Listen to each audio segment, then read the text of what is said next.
Guys,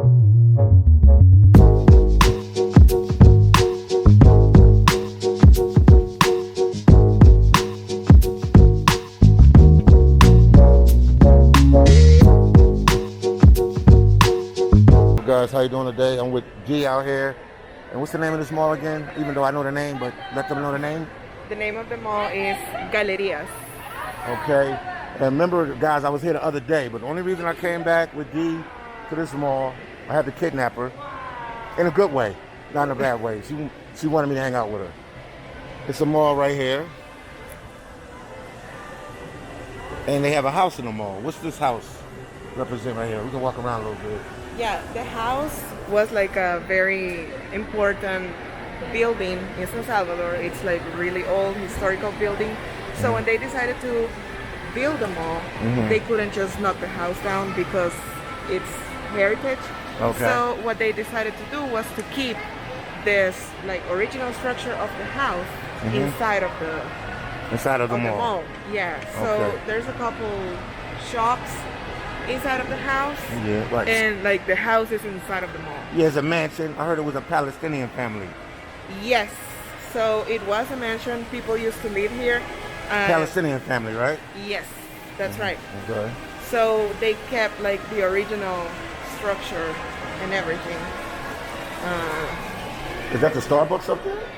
Yeah, there's a Starbucks This is the upstairs, house. and normally they used to having like exhibitions. Like right now, it's a Christmas themed exhibition.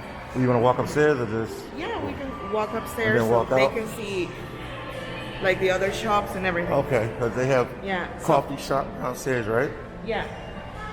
And this is like the original house. Like this is The how original- it was from the very beginning. Oh, okay, this is nice. This is nice. Yeah. You can see that like these were rich people. Yeah, no, they was very wealthy family. But I forget what they did great for the country. They did something that was amazing. The Starbucks right there. Yeah, I think that this belonged to the Siman family because the mall is owned by the Siman family. Oh, so maybe it's them. Yes. And they opened a very important store that has given jobs to a lot of people for over 100 years. It's the Siman. store. Yeah, Siman is 100 years old. So the family as a whole is important to the economy of the country. Okay. And they actually, one of the members of the family tried to run for president. And how did that work out for him? It didn't work out for him. In this past election, he tried to run for president, but he didn't win the internal elections of his party. Okay. Actually, the guy that won is another millionaire. He's the owner of the grocery stores, Selectos. Yeah, we know We've been there. Selectos. Yeah, we're gonna select those. Yeah, so the owner of those supermarkets won the internal elections, and he ended up running for president, but he lost too. He lost too, okay. Yeah. And this is it, man. This is it. This is the house. I wanted to, her to explain it to you guys so you guys can see what's going on. Because she's real educated and knows what's going on around her in her country. They kept the Starbucks has a part of the little terrace area Of the house. Yeah. Okay. Wow, so the family is still around. They're still here. That's all right. Yeah, they're still making business. They own inside of this mall. A lot of the stores are owned by them. So basically, if you come here, if you're shopping here, all your money is going to the same family. Okay. So why is Simon? That's pretty expensive. I went there to go look for some stuff for my son. It's literally the same price that's in the States. They had shoes for $100. Literally the same price. So who in El Salvador has that type of money to shop there? Not saying everybody's broke here. There's a lot of millionaires and rich people here. What is the percentage of rich to poor in El Salvador that you think? Just guesstimate. I know you don't got Google to check right now. Yeah, I think that what happens is that the amount of rich people they have more than the rest of the. I don't know if you get what I'm trying to say. Is it 2080? It can be like 2080, and this, I think it's even less. It will be like 90-10. Okay. So the richness is concentrated in very few people. Okay. So it's not a large population of rich people. So it's just a couple of them. But they're very rich. Okay. And then the rest of us, a lot of people here in El Salvador get money from the States. So that's why you see people shopping and everything, because they have relatives that send them money back a couple hundred, a couple thousand. And especially right now, this season, everybody's like sending money back. For Christmas and everything, to do the little Christmas shopping and everything. Okay. Do you think we should check the real estate guy or come another day? Or how about I just get his card? We can just get his card, and I could call him and set it up. Because I need to get the card. You need to get the card. Okay, we'll come back another day. She's rushing me. Ow. Sorry, I stepped on her toes, and I'll do it again. I know, you have no regrets. Yeah, no regrets. Yeah, so we're going to go get the car real quick. Anything else you want to talk about regarding El Salvador? I mean, I know you got some stuff to take care of. It's improving. It's not the same it used to be, like, let's say 20 years ago, even 10 years ago. It's changed, but there's a lot of things that we have on our list that we need to take care of. What do you think is the top 3 things on the list in El Salvador that needs to be taken care of?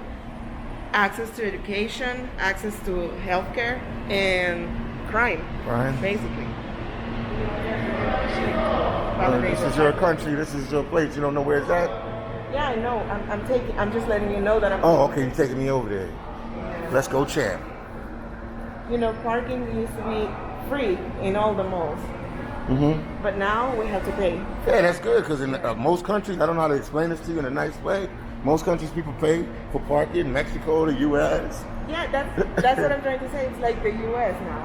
No, I mean, you should have to pay for parking for them to maintain, clean this place, and whatever else they have to do to upkeep it. So they have to pay some kind of tax for it.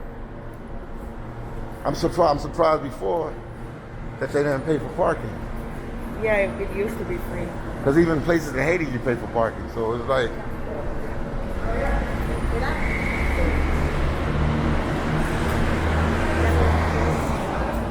I may have some more questions for you in a little bit. Is that okay? Yeah, that's right.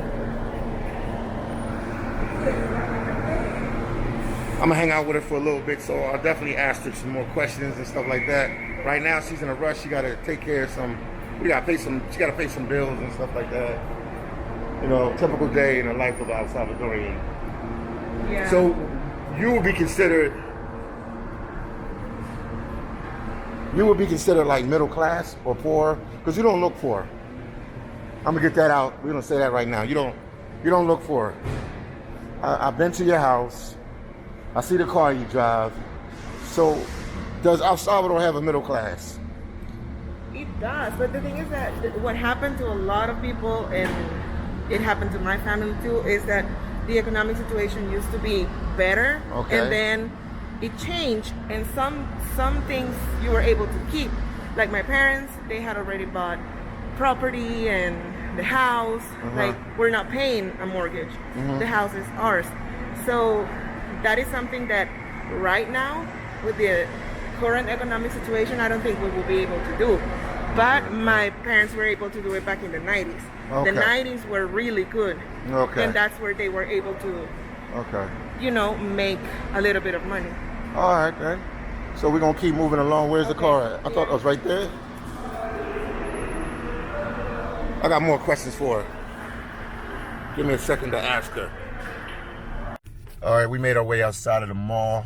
So I'm hanging out with our D. So wherever she goes, I'm going with her. Yeah, now I kidnapped you. She kidnapped me now. Uh-oh. You ain't gotta go to other countries to get kidnapped. I got kidnapped there. So I'm going with her. So we're at a light right now. I want to ask her some more questions regarding our beloved country of El Salvador. What else do you want to know? I'm going to ask you, the D, what about the, what are some good things that you guys offer here that you, I hope I'm saying it right. Like people always, when they think about these countries, what are like things that make us look less bad? Yes, something like that. That puts you in a good light. Like our example is like a lot of people can speak English here. Yeah. And the people that do speak English can speak good English. To the point that people on my channel think that you grew up in the States and you was deported and you came back here. Because they can't believe that. And it's sad to say that. The only reason they thinking like that, because the news always puts you guys in a bad light. So you don't associate El Salvador with people being smart and intelligent. You associate it with crime and drugs and gangsters and killings, and that's what the average person sees it as. Yeah, and well, and you guys are much more than that. Yeah, probably it is hard for some people to like grasp the idea, but I have never been to the States. I have never lived in the States. You hear that? She's never been to the States. She's never. I have not been deported. She's never deported because she would have to go to the States to get deported. Exactly. How can one get deported if you've never been? You have to travel to get exactly. You have to live there, be there. I have never been there. I started like studying English when I was really young, so I think because I was a teacher myself later on, that when you start really young, you learn better. Like it's easier. The whole process, the whole learning process it's way easier than learning as an adult. Okay. And that is something that you can find here. There's people here that actually like to study, not only languages. Like you hear that? They like to study here. Like going to college, having a master's degree, and learning more. Like, for example, doctors. There's very good doctors in El Salvador. They go to other countries. They specialize. You hear that? They take like more courses to give more advanced treatments. Okay. Like, before, probably if you wanted to get like very complicated treatment or plastic surgery, let's say, for example, you had to go to another country. Now we have very good plastic surgeons here in El Salvador. Can do it now here in El Salvador. Yeah. That's good to know. So, yeah, we're not all gangsters. Yeah, so you gotta keep saying that and letting them know that. But that's not us. It's just what the world says. Yeah, no, and I understand, but it is. You even have your own people doing that. The ones that are in the States and Canada. Some of them like, oh, El Salvador is dangerous. I would never go. And some of them left at a bad time, like in the 80s and stuff like that. And you know, during the rough times. So their last memory of El Salvador was really negative. So for some reason, they don't know that places can evolve and change and get better. Yeah, I have relatives that left and they never came back. They're like, hell no. They're like, they don't come to visit. They don't want to send their kids to visit. They just avoid it. And I think it's really sad because things change. People change. The country has changed. It changed a lot. Yeah, but there's people who just want to see and they want to focus on what they see on the news and they believe everything that they see. And I don't know, it's just really weird that you will leave your country and not go back to visit and not go back. And even if like your hometown was really dangerous or is still really dangerous, you don't have to go there. You don't have to go there. You can stay in a nice hotel, just spend a couple days here or at a beach resort somewhere nice. And if you got relatives you want to see, you can pay for them, send for them to come to where you at. It is not necessary. I don't think you need to be like really smart. It's just common sense. You can go somewhere nice. People don't think like that. They don't think like that. They think if they go back, they want to see their hometown. And I agree with them on that. Like when I go back to Philly, I want to see where I grew up at, my neighborhood. You know what I mean? Yeah, because that's your childhood memories and stuff like that. Of course, but if you know that it's gonna put your life at risk, it is not 1,000% necessary to go back. No, It's like there's other things that you can do, and you can still have a good time. You can still see your relatives. Like it's not completely necessary for you to go to that area. For you to go exactly. If you know that your life might be in danger, or you just feel like it's not going to be safe, or you're not going to feel comfortable or safe, or I don't know, maybe you're even embarrassed of where you came from. It's like you don't need to go there. Yeah. There's other places that you can visit, like That's true. nice places. Nice places. Where are we at now? What area is this right here? What's the neighborhood called? This is part of Escalón. Escalón is really big. Like I was telling you before, like it's like it used to be one neighborhood, but it expanded a lot. So we call it Escalón in general. Okay. And this is like one of the main streets. Okay. It's called Paseo General. What's Escalón. the name of the street again? Paseo General Escalón. Oh, okay. That's why that mall up the street over this It's way. called Paseo. Paseo because of the street. Yeah, exactly. Because of the street. And Escalón is a last name. And it's named after General Escalón. That was Who was that guy? He was in the military, but way back in the day. So it's named after him. The street is named after him. The neighborhood is named after him. Okay. And that is very common to see in San Salvador. There's a lot of things named after people that were in the military. Oh, okay. Interesting. What else is something positive that you can say about your country that you're proud of? I think that I'm proud of the way people in general are. Like they're very friendly. They're open to help you. Okay. There's a saying that you have your given family and then you have your chosen family that are your friends. Yes. And you can find really, really, really, really good friends. I think Salvadorians make good friends. Okay. Like they're always willing to help you out. If you're having a bad time, they listen to what you have to say. Like if you don't have money to buy food, they can just help you out, and then you help your friend back. When you have money, yeah. Exactly. It's like we're very friendly. I think that as a whole, we're very friendly. And even though it might not seem like that all the times, I think that most of us are very hardworking. No, you guys are hardworking people. You guys are hardworking. You guys come to the States, you move to D.C., Washington, D.C. area, you move to Los Angeles, and I work with our Salvadorians up in the seafood industry in Alaska, and they were all hardworking people. I watch, I observe, I watch everything. Yeah. You know, they're hardworking people. They work hard in the States. I watch them. You guys are hardworking people. Yeah, people, mostly when they move to another country, they do, like, they work on whatever they have to work. So they can survive, yeah. And I think that family is very important to us too, and I think that's a good thing. I like that about us. Like we take care of each other as family. So when people go to the States, they always, like most of them, keep family in mind, and you do whatever you have to do in order to support your family and help them out and help them improve.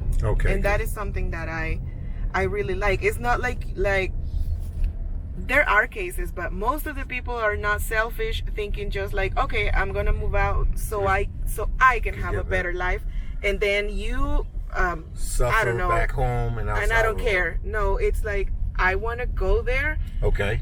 I'm going to make a sacrifice, especially when people are illegal immigrants. Like they make a sacrifice because you put your life on the line. You don't know what's going to happen on the way to the States. It's very dangerous. But they do that sacrifice because they want to improve their families' lives. Okay. Like they want their parents to have a better life. Their cousins, their brothers, children, and leaving children is not easy. Like moving to another country and leaving your children behind is not an easy thing to do.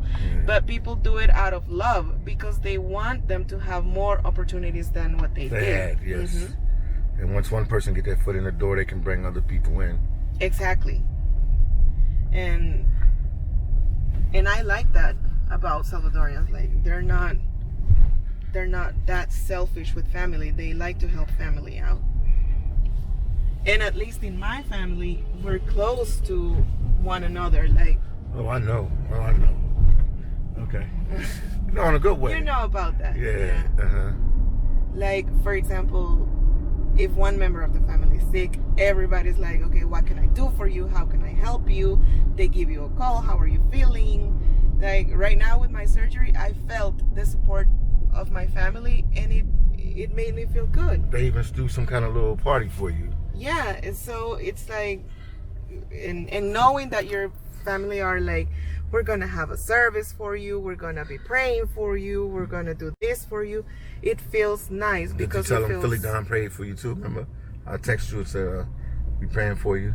Of course. Did you tell them? Did you tell them know that? Okay. I told them that a lot of people, friends, family, everyone was keeping me in their praying, and I'm very grateful for that. Your neck look nice now. Looks like you healed pretty quickly. Yeah, actually, it did heal very fast, faster than I was expecting. Yeah, it did. You're definitely a healer. Let me see it. Wow. Yeah, it looks better. Now it looks just like a little scratch. Yeah. You want to let them see in YouTube now your neck, or that's a little too much? I don't think. Is that kind of? Yeah, that's kind of like extra. Yeah. Showing your neck. I think they can trust you that I have a slit on my neck and it's healing. Yeah, she had a slit on her neck. She had a. You want me to tell them what it is? I didn't really tell them. Yeah, like I had a tumor on my thyroid, and I had to get my thyroid completely removed. Yes. So they could like test it and see if it was cancerous or not cancerous. Yeah. But it's not cancerous, so she's all right. Yeah, she don't know how she had it. I think she's eating certain. I don't know what you think happened. I think that it's due to my lifestyle. What are your lifestyle? What do you your lifestyle? That's what you said. That's what I said to your lifestyle. I don't know. What are you eating? What are you swallowing? No. What are you doing? I don't think it's something I swallowed, to be honest with you, but okay. I don't know. It's just it just happens. The doctor told me, like, listen, some people get it out of nowhere. Sometimes it runs in your family, and a couple of my relatives, they have thyroid problems. So okay, so it could be a genetic thing. Yeah, probably it's a genetic thing. It makes sense.